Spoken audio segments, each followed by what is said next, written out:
şüphelere her vakit her zaman cevap verilmeli yani. Şunun ağladan bir yerden vurdu, dota ollamıyor. Kara gayrı. Hava ne ama ağladan mı? Onda ben namazını da buradadım bilmeyeni namazın günlüğümü yaptı galiben. Ha şundan soracak olayım ne mi diyeyim başka yoldan unuttum ne mi ağladan mı akşam ben yatıp bilmedim diye. Ne mi yatıp bilmedin? Onda diye ötündüğünü ben bir yerden bahsettim diye öyle Moğollu diye behsin ne diye bana ayttı diye ne yaparım o diye dirdim kömek alanda şirk bolmaya ölüdün çağırıp kömek alanda şirk bolya dedi. Şunu ne mi diyeyim diye. Ben şunu da çoğan bilen amfen dedim. Dirden kömek al ya. Dirden kömek alanda şirk bolmaya ne yaparım ölüler çağırdığında şirk bolya diye. Men şuna sen ayt dedim. Diri. Ha daşta da görünüp duran diri. Yöne teң eşlenak. Şu diri görünüp duran diri. Ha ölekem. Yöne teң eşlenak. Şonu çağırmaklık nem bolya. Akıllı adam şunu iş eder mi? 2 kilometre anırda bir yerde o tenini görüp durdun. Yöne teң eşlenak. Ey falani diye kıyırtan. Şola çağırıp duran adamla değerli diyer mi ya diyer mi? Ben dedim sen şunu ayt dedim. Vakti bir adam ki diri. Hala görünüp du. Ama teң eşlenak. Şonu çağırmaklık. Akıllan daş, fikirden daş, düşümsüzlük bolyanmada, ol adam ölüp gidiptirler, göde de görünen, o dünyada gidip yerler. Şuna çağırmaklık nerede akıl bolar, nerede düşüm bolar, bolabilir mi şu?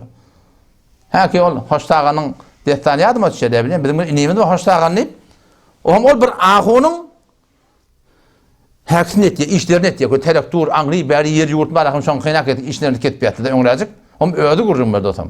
Bir gün niye? Tırlıya diye, oluk lülür diye, cahilap diye getirdin yerin başına diye, nimin düşürmeli diye. Adam diyor kömekleşmeye diye. Ahunla bıdatları kömekleş başlayacak ahun ne?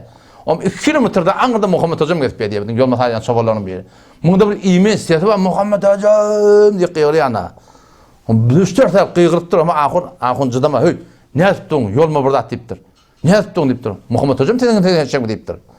Eşitmeyi adam kıyırıp deyiptir. O da ne deyiptir? Siz danışman kalkan çağırın, eşitçiye deyiptir. Şayet o da eşitsinler deyiptir ya.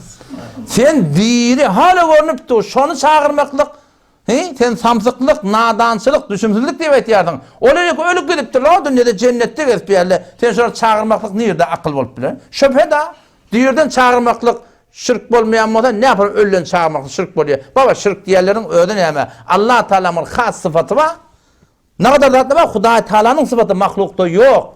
Hem için tehdit etmeklik Allah'ın sıfatı. Her yerde tehdit etmeklik Allah'ın sıfatı. Her yerde dağdan geçmeklik Allah'ın sıfatı. Şu Allah'ın has sıfatında sen palani de şiforun diydin, sen Allah'a şirk getirdin mi diye dağılmış. Doğru mu o şirk bolmayan?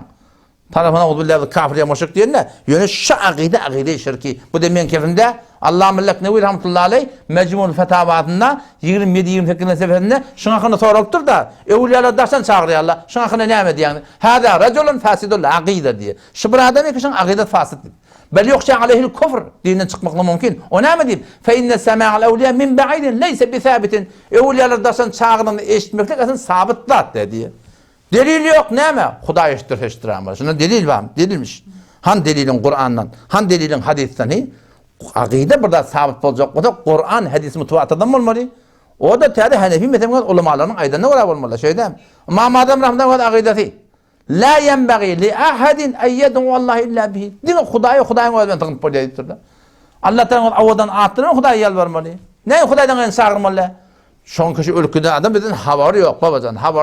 Habersiz dirihin çağıranak. Habersiz ölüysen ne yapalım çağıracak Müslümandan? Ha diyecek mi ya Allah evliyanın hürmetine, peygamberlerin hürmetine, şehitlerin hürmetine, ya Allah men doğan kabul et. Şunu diyeten irade yok. Ama ki ya falani ya Müslüman doğan tensilişi dirin hakkında eden akfatı habersiz oldu. Şüpherim, şubahatlara cevap vermektir gerek.